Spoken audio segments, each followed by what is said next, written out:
matindi itong mag-amang Bongbong Marcos at Sandro Marcos. Talagang personal na ho yung galit nila kay Vice President Inday Sara Duterte. Mantakin mo, gumamit na po ngayon sila ng buong puwersa ng gobyerno para lamang mapabagsak itong si Vice President Inday Sara Duterte. At ngayon ay bistado itong si Sandro Marcos na nanggagapang na ng perma, double time na daw sa panggagapang para makalikom ng perma para ma-impeach si Vice President Inday Sara Duterte. Ang tanong, magtagumpay ba itong mag-amang ito na mga salot sa lipunan, nagpapahirap sa mga Pilipino? Diyos ko. Tingnan natin kung hanggang saan ang kaya nila kasi pag sinabi mo pong full force, lahat na po ng ahensya ng gobyerno sama-sama na po para masira si Vice President Inday Sara. Kahit isa-isahin po natin, ginamit na po nila no? Yung BIR ngayon, ginamit na rin po nila. So ngayon sa impeachment, nakasalang itong NBI. At kamakailan, si Trillanes, lahat na. No? Sama-sama na po sila dito. Pero ang point natin, magtagumpay kaya itong mag-amang mga budlat ang mata na si Sandro at si Bongbong? Sa tingin ko po malayo. Na kahit dinamay po nila yung asawa ni Vice President Inday Sara Duterte, na wala namang kinalaman dyan sa impeachment dahil hindi impeachable officer, aba lalong nagbumirang. At lalong na sila po'y nasisira sa kanilang paninira kay Vice President Inday Sara. Hindi ba kayo napapagod, no? Mantakin mo, ilang trilyon na ba ang gastos ninyo para mapabagsak si Inday Sara? Pero hanggang ngayon, nakatayo pa rin. Ulats pa rin ang mga Marcoses, mga budlat ang mata. At pag-usapan rin po natin, pakinggan po natin itong DDS political vlogger na abogado. Siya po pala yung spokesperson ni Mans Carpio. Magandang tanghali po sa ating lahat. Pa-like po muna, pa-share, pa-subscribe at pakipindot ang inyong mga notification bell para lagi po kayong updated sa ating mga video. Wala po tayo sa studio ngayon, kaya chill-chill muna tayo. At Bisdak Historiador, pangalawang YouTube channel ko po, pa-subscribe din po. Okay, balita-balita po kasi ngayon, nabisto itong si Sandro Marcos, gumagapang na, nagdo-double time na para makakalap ng mga pirma para ma-impeach si Vice President Inday Sara Duterte. Ewan ko lang kung makalikom. Kasi kung ako kongresista, saan ba ako sa 6 na taon o sa 2 taon na lang, mag-isa't kalahating taon? No, dito na ako sa 6 na taon. Malamang hindi makalikom ng perma itong si Sandro Marcos. Kahit na grabe ng IMAG suminayupak na ito sa kakahanap ng perma. At bago po natin umpisa niyan, pakinggan po muna natin ang spokesperson ni Mans Carpio, na isang DDS vlogger at abogado rin po ito. Narito po, pakinggan natin. Yung sa impeachment hearing sa House Committee on Justice, pinasabina ni Congresswoman Luistro Opo, yes po. ang record sa AMLA. AMLA Bank Records, BIR Records. Records body ITR, income tax returns ni Attorney Mans Carpio. Yes. Is it even bank records ba? Di ba? Or Something bank like that. records It's under AMLA na, right? AMLA and bank records, if I'm not mistaken. Well, AMLA got the records from the banks. The banks report to AMLA yung mga AMLA. suspicious transactions, corporate Right. transactions, yes. Right. So it's AMLA's records are actually bank records. In a sense. In a sense, but though we do not know because wala naman kayong kopya. Opo, that is Oo. correct. Yeah. Alam niyo itong due process dito na ikaw Congresswoman Luistro talaga hindi ka na nadadala. Ito na naman tayo sa due process Paano tayo magka-due process yung mga ang inabla walang kopya. Walang kopya ng kung ano-anong pinagsampinan niyo diyan. Basta na lang kayo clarificatory questions sa mga government agencies na wala namang kopya si VP Sara niyan. Wala rin kopya si Attorney Mans Carpio. Alam niyo ang due process fairness po every step of the way. Yan po ang sinasabi natin na itong impeachment part 2 ng House of Representatives ay ayan na naman sa totoo lang ay wala na namang fairness. So anong ginawa ng House Committee, Attorney Abayon? Well, Stop muna tayo dun, no? Tama talaga yung, pati si Vice President Inday Sara Duterte, wala rin palang kopya, no? Yung mga pinagsasabi nila diyan sa impeachment court, itong si Mans Carpio, wala rin pong kopya. So dito ay maliwanag na ito ay markabahala na lang ba si Luistro. Yan naman kasi ang utos ni Bongbong Marcos. O sa akin lang naman si Inday Sara. Wala namang silang pakialam diyan sa due process, sa batas. Wala silang pakialam. Basta yun ang inutos, ni Sandro Budlat ang mata. Na panay singhot din ng usok pala ito. Sumunod na lang sila siguro, no? Pero alam nila yan na may nilabag sila. Kaso nga lang, ito, mga uto-uto lang naman itong mga kongresistang ito. At sunod-sunura naman ito kay Sandro at kay Bongbong Marcos. Kaya guna lang sila. Kahit walang alam itong si Marcos sa batas, sumusunod sila. Mantakin mo, abogado ho. Kaysa maniwala ka dito sa utos ng hindi man lang nakapagtapos ng college, kolehiyo. Di ba sabi po niya ni Tatay Digong? Tuloy natin. he disclosed what appears to be AMLAC transaction records of Attorney Mans Carpio, which is in violation po of Section 8A of the Anti-Money Laundering Act itself as amended. Ano mga kami? Explain ng Tinagalog ha? Sige, Bisaya ano ba itong naman. Binasaya? Bisaya kasi kami So ano itong AMLA na provision ng batas? So yung Section 8A of Anti-Money Laundering Act as amended, very clear po yung batas doon. In the simplest way, kung mabasa po niyo yung provision, absolute confidentiality. Even after the Secretariat or the AMLAC employees leave office, they are not allowed to disclose information that they received during their time of office. Oh, yan, attorney, pakibasa mo nga yung section 8A na yan. Sige po, Section 8A, Information Security and Confidentiality. The AMLAC and its Secretariat shall securely protect information received or processed and shall not reveal in any manner any information known to them by reason of their office. And then wala na pong exceptions yan, even in the latter provisions or latter parts of the law. Oh, shall not in any manner. Di ba? Hindi pwedeng i-chismis. Oh, hindi pwedeng i-email, hindi pwedeng i-post, hindi pwedeng ipa-interview na magdi-disclose in any manner. Di ba? Dito sila Pero nadali. sinasabi ng House Committee on Justice, Stop muna, dito sila nadali sa Anti-Money Laundering Act. Talagang bawal po yan in any manner, kahit anong gagawin po ninyo yan. Ang tanging makapagpalabas lang talaga dyan ay yung korte, so yung impeachment court. No? Kailangan may consent din dyan sa, siyempre, yung bank account holders. Kaso ang problema, inisip nila na sila po yung impeachment court. Kaya bira na ng bira, pasiwalat sila ng siwalat, pero technical sila dyan.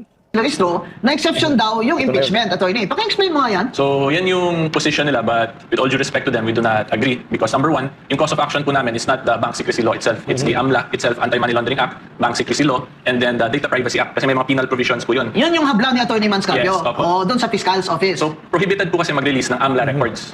So, since they released it, liable. may liability po yun Oo, under the wala ba silang liability sa ombudsman? Any criminal action lang ang pinal nyo? And it's also, si Attorney Manscarpio is a private individual. Hindi siya nakaupo sa gobyerno. So, napakalaking problema ang kinakaharap ngayon actually ng HOR o si Congresswoman. Dahil sa Luis Tro. confidentiality Yes. of bank records. Bakit kaya inaano nila attorney nila Bayon na yung si Luis Tro ay lagi nilang sinasabi dyan na exception daw yung impeachment na yan. Sige ma'am, since you asked, discuss ko na din basics of the impeachment if you don't mind. Oh, we have the Sige- time. Sige po. So yung impeachment process kasi that's a two-stage process. Initiation and the impeachment trial proper. So when we say initiation, that's exclusively given to the House of Representatives. Wala po tayong question doon. Pero as to the trial proper itself, that is solely given naman to the Senate Impeachment Trial Court. So currently, we are in the initiation stage pa lang po. And that's explained by the House of Representatives themselves. It is akin daw to a preliminary investigation. So pag preliminary investigation po, in a regular preliminary investigation, wala pong power like that of a regular court ang body na yon. No. Therefore, they cannot use it as part of the exception dun sa banking secrecy or AMLAC laws. Kasi they are not allowed to conduct a trial there. Yes. The Constitution states that the trial shall be the sole power of the Senate. Yes. Diyan rin po dali itong mga kongresista. Ina-assume kasi nila na kung merong impeachment hearing, kung ano ang kapangyarihan ng Senado, yun na rin yung kapangyarihan nila. Malaking pagkakamali. Kasi sila ay preliminary investigation lamang, hindi ho po pwede na magsubpoena sila ng anumang mga bank records. At bawal nga ho sila magkaroon ng trial diyan. Dahil ang pwede lang mag-trial ay ang Senado, pabalik-balik na po yan, yung impeachment court eh. Kaso nga lang, nagfi-feeling korte itong mga buhaya diyan sa Kongreso, lalo na itong si Gervel Luistro na may utang kay Vice President Inday Sara Duterte. Kasabwat itong sila Shell Jokno, Laila de Lima at saka Percy Sidanya. Kaya nga itong mga taong ito, kasama nga ho ito sa sinampahan ng kaso ni Manscarpio. At ang kasong isinampa, tatlo po yun, Data Privacy Act, paglabag ng Anti-Money Laundering Act at saka Bank Secrecy Law. Sapol sila doon. Ina-assume nila na sila daw ay may makapangyarihan magsumpina. Pinagbabawal nga po yun dahil ito ay, ang pinag-usapan ay impeachment. So yung impeachment, ang tanging makapagsumpina lang ng kung ano-ano ay yung, alam na natin ang Senado, impeachment court. Tuloy, Attorney Rowena Guanzon. Plus yung clear lang din po sa jurisprudence natin, the only precedent we have is the late Chief Justice Corona's impeachment. Tama. So na-disclose nun yung bank records niya sa Senate Impeachment Court, hindi sa HOR level. Correct. So from there, makita na natin yung difference talaga ng two phases of the impeachment process. So dito, this is only for determination of probable cause, which is a very low evidentiary requirement. So yung mga very specific details, that should not have been disclosed. Dapat doon na yun na discuss sa Senate para mapagbangga talaga at talagang ma-cross-examine. Paano pala nila, anong ginawa nilang reason kung bakit nila sinabpina yung AMLAC records? At mga ITR, Manscarpio, Attorney Carpio. I think I'll refrain from answering because I'll be defending them in a way. Okay, ako na lang ha. Kasi yan kasi si Trillanes kasi, Yan, panatan mo lang si Trillanes. mayroon siyang affidavit. Di ba nakita niyo doon, nag-appear siya doon. Na sinabi niya may mga transactions daw si Attorney Manscarpio na ganito, ganyan. Kaya, ginawang rason yon na ni Kong Luistro na ipasabpina yung AMLAC. Correct. Yung AMLAC is not, according to the law, shall not reveal in any manner. Di ba? Correct. In any manner shall not reveal. Walang exception doon. Kahit doon sa ibaba ng batas, walang exception doon. Ayan, Australianis, katabi niya yung Ombudsman Boying Rimulya. Pag napakulong mo, Ombudsman Rimulya, si Martin Romualdez, kakampanya ko, Rimulya for President! Boying, pero Boying hindi si John Beck. Yeah. Boying Rimulya. Yan ang reason why Umayos ka, Atty. Rowena Guanzon, ha. Pag yan, napakulong ni Boying, si Tambaloslos, pag tumakbong president yan, ako, baka iboto mo, ha. I-Duterte tayo. Oh. Ginawa nilang reason yan na ipasampina nila yung AMLAC. Pero, again, may nag-object dyan ng mga congressman. And I agree. Eh bakit naman wala yan sa complaint? Yung affidavit na yan ni Trillanes. Ngayon lang yan, tumuhaw ba? Kung sabihin sa Ilonggo pa, tumuhaw. Bigla ka lang sumulpot yan. Tapos hindi naman yan part ng complaint. Hindi ba kaya nga nag-object si Vice Chair ng committee, at Congresswoman Jennifer Lagbay, na we should not add to the complaint. And the committee should not, what do you call this, subpoena documents to add to the records. Yan din ang sinabi ni Congressman Batikan na din yun at practicing lawyer, Congressman Rufus Rodriguez ng Cagayan de Oro at ni Congressman Garbin. Pero siyempre, alam niyo naman si Congresswoman Luistro, may AX dahil kay speaker, may TAX dahil sa speaker. Eh wala, talagang wala lang. Strike out pa yung manifestation ni Kong Paulo Marcoleta. It was really an objection, strike out pa from the records. Grabe, oh. Ayun lang ako nakakita, kapwa mo Congressman, isa strike out from the records. Yan ang problema sa due process ni Congresswoman Luistro. At saka, Mama Bing, may nakita ako dong isang butas doon sa nilabas ng AMLA, yung sinasabi ng conjugal na pagmamayari or joint account ng mag-asawang Carpio and Duterte, no?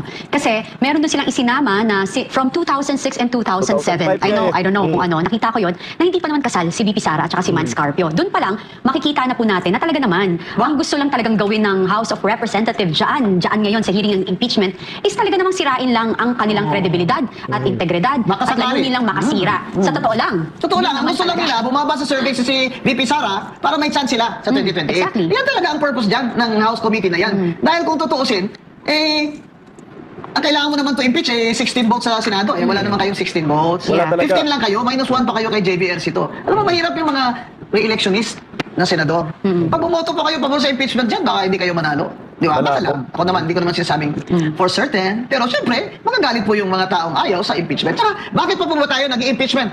Daming Hanggang ngayon problema, may fuel crisis pa, may inflation pa, may unemployment pa, at kaka-jumping jacks ni Bongbong Marcos ay hindi pa rin natatanggal ang VAT at excise tax. Bakit pa tayo nag-impeachment sa dami ng problema? Sayang lang po sinasweldo ng mga mamamayan sa inyo. Sayang yung pinapasahod sa kanila. Alam mo yung sinabi ni Kati Binag, nakomento ko na rin yung dito sabi ko, kung 20 years yung tiningnan na accounts ng House of Representatives sa mag-asawang Duterte at Carpio, si Inday Sara kasi 2005, kagagraduate lang. So sinama rin po nila ni Trillanes yan. So anong basis nun? Si Mans Carpio, mag-asawa na ba sila noong 2005? Ganun na ba katindi yung kabubuhan ng mga buhaya? Ito rin po yung hindi nakita ng taong bayan dito, ha. May naniniwala, alam na natin yung mga naniniwala. Kay Trillanes, yung mga siraulong bubunistang tanganista ni Baki. Sabi nga ni Idol Robin Padilla, sabi ni Idol, tinanggihan daw kasi yan ni Digong na maging vice presidente noong 2016. Kung ano man yung mga pinanggagawa niya, baga siguro masama yung loob niya. Actually, yun nga rin yung una naming matagal na kasi naming nire-rebat itong si Trillanes. Noon pa yan Nung tinanggihan ni Tatay Digong na magiging vice presidente niya noong 2016, doon na nagumpisang kalbaryo ng hinayopak na asong kalderong kanin. Hindi siya pinili Mas pinili ni Tatay Digong si Alan Peter Cayetano. Maalala po natin yung 2016, 2015, ganun. Grabe yung paninira nila dyan kay ni Trillanes kay Binay, At tinira rin nila si Bongbong Marcos. So akala siguro kasi ni Trillanes, kukunin siya ni Tatay Digong, pero nagkamali si Trillanes dahil tinanggihan po siya ni Tatay Digong. Tuloy natin si Atty. Rowena Guanzon. Inyo. Ngayon, ang tanong dyan, bakit kaya, Attorney Abayon, ginagamit nilang exception yung impeachment na pwede daw yan dyan sa House Committee? Baka naman yung impeachment, ay exception po yan doon sa isang batas, hindi po doon sa AMLA. Kasi sa AMLA na batas, shall not reveal in any manner.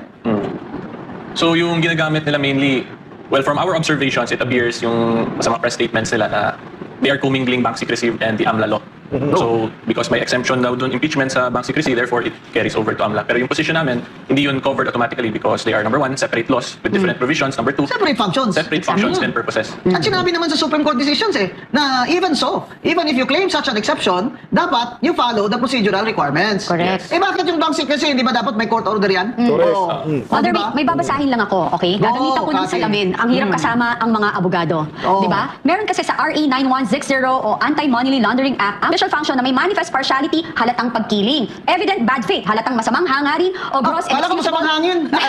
or gross inexcusable negligence, sobrang kapabayaan na walang excuse. Sa kasong ito, sa pamamagitan ng impeachment investigation, maaaring magdulot sila ng pisala sa pribadong tao, which is what's happening now with Attorney Attorney Manscarpio. private citizen. Yes. Yun. Kapag may bad faith at abuse kasi, Mama Bing, ito ay corrupt practice na may criminal liability. Sa 319, Yes. Anti-Graft and Corrupt Practices Act. If I may add, Oh, go ahead, Yeah. attorney. aside from that, sa Anti-Money Laundering Act itself, may penal provisions. May fine and then may imprisonment. Yes, exactly. Merong 8 to 10 years ba? Then minimum something like 3 that. to 8 years Okay. penalty, imprisonment. Yeah. That's my So, fine. pwedeng later. Pwede sila Pwede kasuhan sila- ni Attorney Manscarpio dyan. At pwede rin magkaroon ng perpetual disqualification. Yes, yes, that's no ba? correct. Yun. Yun yung isang problema nila. Masyado kasi ho kayong confident. Kasi ay nakakalimutan nyo, okay, fine. Okay, walang masamang ilabas ang sinasabi nyong katotohanan, pero wag tayo magbali ng batas. Pero ang gusto ko doon yung BIR, attorney.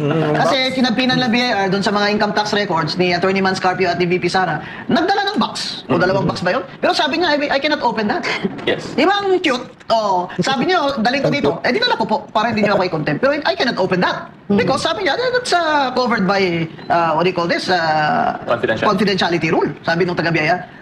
Buti pa itong mga BIR, no? Huwag niyo na ilabas yung income tax return ko kasi pumapatak ko ang dugo ko doon habang magbabayad ng tax niyo eh. Dito sa BBM administration. Ganyan. Kinukurakot. Pero bilib ako sa inyo na hindi nyo binuksan yung kahon. Kwarta o kahon? Sabi ng BIR, kahon pero hindi ko bubuksan. Pero wag din magpakampante ngayon, Attorney Rowena Guanzon, kasi ang BIR ngayon, ito na naman yung ginamit ni Bongbong Marcos na para sa paninira kay Vice President Inday Sara Duterte. Mamaya, ipi-flip po natin dahil nung pag-akala natin itong BIR ay patas, pero hindi eh. Nautusan ito ni Palaka, nautusan ito ni Sandro, nautusan ito ni Bongbong Marcos. Alam mo mga pamilyang Marcos, yung ginawa ho ninyo sa mga Duterte, babalik yan sa inyo, malapit na, konting tiis na lang. Tuloy oh. Dahil may confidentiality yan. Yeah. Yan po mga kababayan. Ang problema sa ating ilang mambabatas dyan, na sila ang gumagawa ng batas, sila rin yung parang hindi nila naintindihan ng batas. Correct. At baliwala lang sa kanila kung nababali nila ang batas. Pero mag-ingat po kayo. Dahil ang prescription period po niyan ay matagal. Pwede po kayong kasuhan na hindi na kayo congressman. That's true. Correct. Yan. Sana po, mag-ingat din naman kayo at sana maging matapat kayo sa inyong sinumpaan na kayo ay mag-obey all the laws and authorities of the Republic of the Philippines. Di ba, attorney? Yes. Gusto ko yung na sinabi ni Attorney Rowena Guanzon na matagal yung parang expiration ba noon? Yung prescription. Tama ba? Eh, pag hindi na kongresista, itong si Luistro, si Danya, Jokno, Laila de Lima, lahat, yung mga kongresista na yan sa Committee on Justice, Chua, babalikan kayo niyan. Pwede kayong makasuhan uli at pwede kayong makulong at pwede kayong mabaon sa bilangguan. Dapat yan, dapat talaga pagkatapos ng, kahit ngayon, kinasuhan naman na ho sila eh. No? Kinasuhan naman po sila itong mga kongresista, di ba? Hinabla na po ni Manscarpio. Managot sila dyan. Wala naman silang immunity dyan. No? Sa kasong iyan. I think mayroon silang immunity sa cyber libel. Hindi sila pwedeng kasuhan ng cyber libel. Pero sa mga criminal case, durog kayo dyan. Tuloy oh. Oo. That is correct. Attorney, palagay mo, anong gagawin nila doon sa ITR? Bubuksan talaga nila yun? Well, eto, I'll just speak from my experience lang as a former Oo. congressman. Usually, pag mga ganyan po, papagbotohan niya ng committee.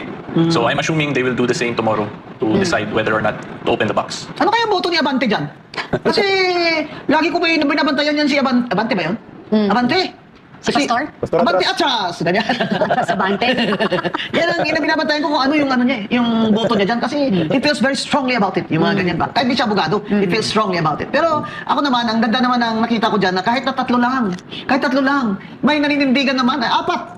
Kung Paulo Marcoleta, kung Jennifer Lagbay, kung Garbin, and kung Rufus Rodriguez. Eh, meron pang isa, si Suntay. Congressman Erice, di ba? Saka si Suntay. Tumututol din. Suntay Kahit din. na hindi sila member ba ng House? Congressman pala din dati itong si Neil ba ito? Vlogger. Dating kongresista rin pala yan. Sabi niya, former congressman. Ako sa akin wala ka po kayong aasahan dyan, Ma'am Rowena Guanzon, pagka Pastor Abante. Pastor Abante sigurado na yan, buboto para buksan yung ITR. Sila, Noel Luistro, Laila de Lima, wala kayong aasahan dyan. Si Danya, hindi patas yung proceedings dan. Itong si Luistro, lahat-lahat hindi patas. Kasi yung mga yan, ay lahat ay kontra sa mga Duterte. Dapat nga nag-inhibit itong mga animal eh. Itong sila ni si Danya, sila ni Chel Jokno, Laila de Lima, dapat nag-inhibit ang mga animal dahil may bias po sila. Sa tingin nyo ba? Anong stand nila? Ilang mga Abante? Ang stand nila ay impeach si Inday Sara. Ang stand nila, gagawin si Inday Sara, buksan yung ITR na yun. Yun yung stand nila. Wala kayong asahan na magiging patas itong mga buhayang ito. Kaya ngayon, di ba, mayroong hearing ngayon, automatic na yan. Magbubutuhan sila sa plenaryo, automatic na yan. Wala kayong asahan sa kanila. Sa tingin nyo, hindi sila buboto para hindi ma-impeach si Inday Sara. Buboto sila para ma-impeach si Inday Sara. Yan yung tinatawag na bias dito pa lang. Walang kwentang proseso. Si Redon, maasahan mo doon kay Redon? Galit na galit nga. Gusto nga daw magiganti kay Vice President Inday Sara. Dahil nga tinanggal siya sa panahon ni Tatay Digong. Binigyan kayo ng pagkakataon. nang magkaroon ng posisyon sa gobyerno, okay, inabuso po ninyo. Kaya ang impeachment ngayon laban kay Inday Sara, puro sarswela lamang. At hindi po ito kapanipaniwala at walang patas po ito na pagtingin. Dahil yung mga kongresistang naririnig mo, lahat dyan sa plenaryo ay gustong ma-impeach si Inday Sara. Dapat nga hindi na sila nagkaroon ng mini-hearing eh. Kasi nga ito ay talagang trial by publicity demolition job, paninira lang black propaganda. Nagbutuhan na nga ho dapat eh, sa plenaryo. Nagpatawag pa sila ng BIR. Tapos sasabihin ng BIR, huwag niyong buksan yung ITR. Pero siguro sinita sila ni Sandro dito at ni Bongbong Marcos at ni Lisa. Siguro nagsabi, bakit sinita nyo na hindi buksan? Dapat pinabuksan ho ninyo. Kaya ngayon, pinagalaw ngayon ni Bongbong Marcos ang BIR. Alam niyo po ba kung anong gustong mangyari ng BIR? Lahat po ng kung anong merong negosyo, si Mans Carpio, Vice President Inday Sara Duterte, ipapa-audit, no? Ito na naman tayo ngayon. Gumalaw ngayon ang BIR, no? Mukhang yung panindigan nila nakarang impeachment hearing ay sarswela lang yun. Wala silang magagawa dahil inutusan na po sila ni Bongbong Marcos. Sabi ko nga sa inyo, full force na po ang ginamit ng Marcos admin para bumagsak si Inday Sara. Ang problema, hindi kaya. O pakinggan po natin itong balitang ito, narito. Ipinagutos ng Bureau of Internal Revenue na magsagawa ng tax audit kay Vice President Sara Duterte, kanyang asawang si Attorney Manasseh Calpio, at sa siyam nilang mga negosyo. Naglabas na po ang BIR ng mga letter of authority para isagawa ang mga tax audit. Ayon sa BIR, nakita nila na may probable cause para sa formal audit investigations ng mag-asawa. Inatasan na nila ang kanilang revenue officer na suriin ang books of accounts at iba pang accounting records ng mag-asawa. Layon daw nito na makolekta ang mga tamang buwis para sa gobyerno. Tiniyak naman nilang igagalang ang karapatan ng mag-asawa. Susundin daw ang mga alituntunin ng kanilang Run After Tax Evaders or RATE program na pangunahing programa ng BIR laban sa tax evasion at tax fraud. Sinusubukan pa ng GMA News na makuha ang panig ni Vice President Duterte at Attorney Carpio. Ang tindi ng gobyernong Marcos, anak ng kagawang lahat na talaga, no? Pinapagalaw, no? BIR, i-audit daw. Anak ng kamote. Alam niyo po ba kung sino yung dapat na i-audit ninyo? Si Bongbong Marcos, Sandro Marcos, Lisa Marcos, Aranita. Putang ina yung mga ito. Dahil sila ang mga kawatan sa gobyerno. Bakit si Inday Sara? Yung bilyon-bilyon. Sandro, yung Marlica Investment Scam, anak ka ng kagwang ka. 250 billion, nasa na yun? Baki, nasa na yun? Alam ko yung opisina ng Marlica Investment Scam na yan. Nasa kay Lisa Marcos. Building. Ngayon, nandyan sa Makati, di ba? Sa Global City yata yan. Tagig pala, Tagig, Global City. Ilabas nyo yan. Nasa na yung pera? Kayo dapat yung i-audit. Yung putang inang Marlica Investment Scam. Pati yung opisina ni Bongbong Marcos, pati itong budlat ng mata na si Sandro, ito dapat yung i-audit. Bakit ngayon lang kayo nag-audit sa mga negosyo ni Mans Carpio? Anong purpose nyo?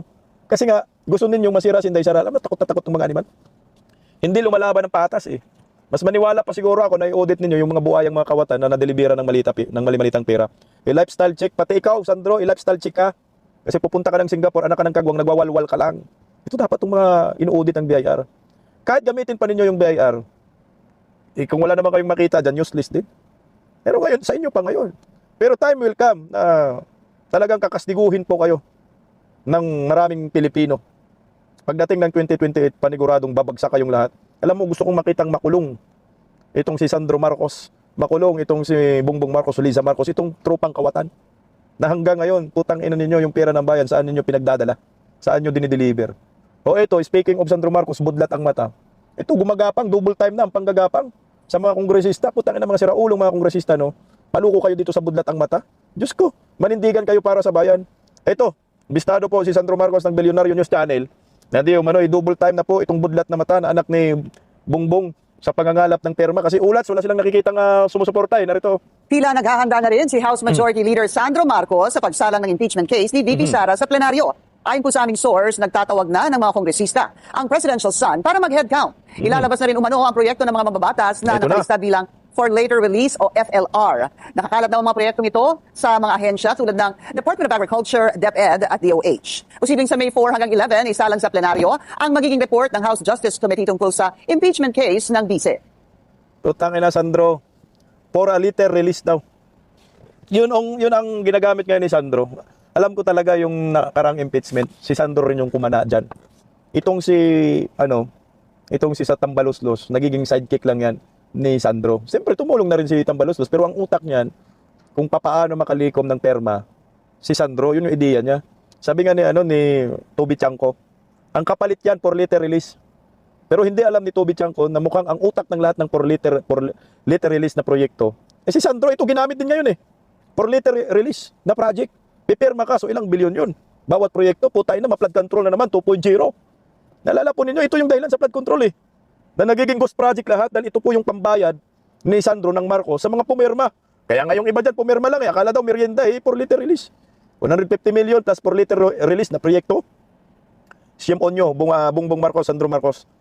Putang ina, lumabang kayo ng patas. Itong mga taong ito, hindi dapat ito pinapatawad ng taong bayan.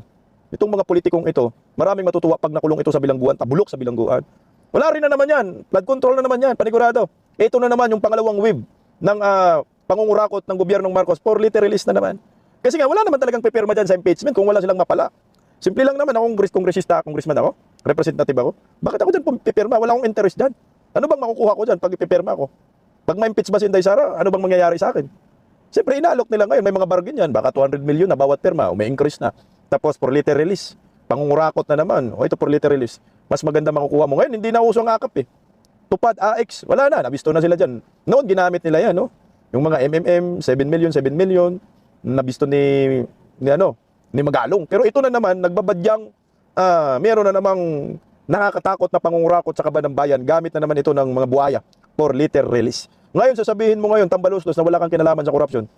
4 liter release, sa inyo nang gagaling yan. Dahil kayo ang nagmaniobra ng pondo, nagdi-distribute.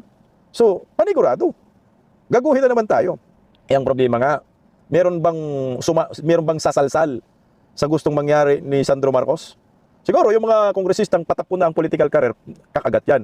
Yung tipong alam nila, pagdating ng 2028, wala nang boboto sa kanila, kakagat yan. Pera-pera lang. Eh kung gano'n naman kalaking pera, kasi ganito kasi yung instinct din ng mga ibang mga kongresista eh. O sige, pipirma kami dyan. No? Sa impeachment na yan eh. Hindi rin naman umubribe. Binoboto rin naman kami ng taong bayan eh. Bakit kami binoboto? Ito yung pundo ko. Yung nakukuha ko dito sa mga Marcos, nabusal sa akin, na pumirma ako sa impeachment laban kay Inday Sara, ito rin yung gagamitin ko. Para pambili ng boto at panalo pa ako, may tubo pa ako. Ito yung nangyayari kay Naabante. Diba, Pastor Atras? At saka kay Chua Valeriano. Ayan, nagiging kongresista pa rin. Pati nga si George Garcia, nasampal pa ito ng hinayupak ng malita eh. Kaya nga talo na si Abante, nanalo pang animal eh. Putang ng pastor na to, kumapit pa, no? Yan ang nangyayari, no? Pero titingnan po natin kasi iba naman ang sitwasyon ngayon sa noon. Noon, mga ilang taon pa lang, di ba? Last year, so 3 years, no? 3 years bago mag-eleksyon. Pero ito, next year, filing of candidacy na next year eh. 1 year na lang, filing of candidacy, mag-e-election na. So malamang mag-isip-isip din yung mga kongresista, tika. Eleksyon na, baka madali ako dito. Pag nanalo si Inday Sara, dali tayo. Pag hindi natin ito napuruhan, oo, ma-impeach natin dito sa Kongreso. Pero pagdating sa Senado, mahirapan tayo doon ng conviction eh. Doon ang huling husga kung ma-impeach ba si Inday Sara. Eh kung madadali na naman kayo sa Supreme Court, maraming petition ngayon sa Supreme Court dahil sa pinanggagawang walang tamang proseso, hindi, mamumroblema kayo. Wala, sabi nga ni Atty. Rowena Guanzon, wala kayong numero sa Senado. Walang buboto dyan na ma-impeach si Inday Sara, wala kayong pwedeng maasahan dyan. Didali. So kung hindi ma-impeach Inday Sara, ang consequences dito ng mga kongresista, lahat kayo makukulong. Tandaan nyo po yun. Lahat ng pipirma, kulong kayo. Napaka-imposible naman talaga pag hindi ito ipakulong ni Inday Sara. Lalo na to si Sandro, budlat ang mata, Bongbong Marcos, pati ikaw BIR, pati yung AMLA, no? Na nagpagamit, anak ng kagwang itong si Boy Naventura, o si Oink Oink, Ingog Party List. Ayan, mga kaliwang grupo, maganda na kayo pagdating ng 2028. Hindi nyo kaya, ulats pa rin kayo kahit gamit na po ng pamilyang Marcos, mag-amang Bongbong at mag-amang Sandro, yung buong puwersa ng gobyerno. Ngayon, NBI na naman ngayon ang sumalang dyan sa impeachment. Wala. Pag hindi nyo kayang patumbahin at pabagsakin si Inday Sara, mangunguyot talaga kayo. Ito na siguro yung huling hura ninyo. Kasi kung next year meron namang impeachment, wala nang maniniwala sa inyo. Panigurado, ang taong bayan magagalit sa inyo at husgahan kayo. Baka mabato pa kayo ng sibuyas at kamatis o itlog na bugok pag nakita kayo. Kasi panay kayo impeachment, samantala ang taong bayan, hirap na ngayon. Dahil sa pangungurakot ninyo, ekonomiya, bagsak, mantakin mo yung piso kontra dolyar, 61. Puta, mag-62 na. Pag magiging 70 ang palitan ng piso kontra dolyar, hindi na po yan bababa sa normal. Panigurado, bagsak ang ekonomiya.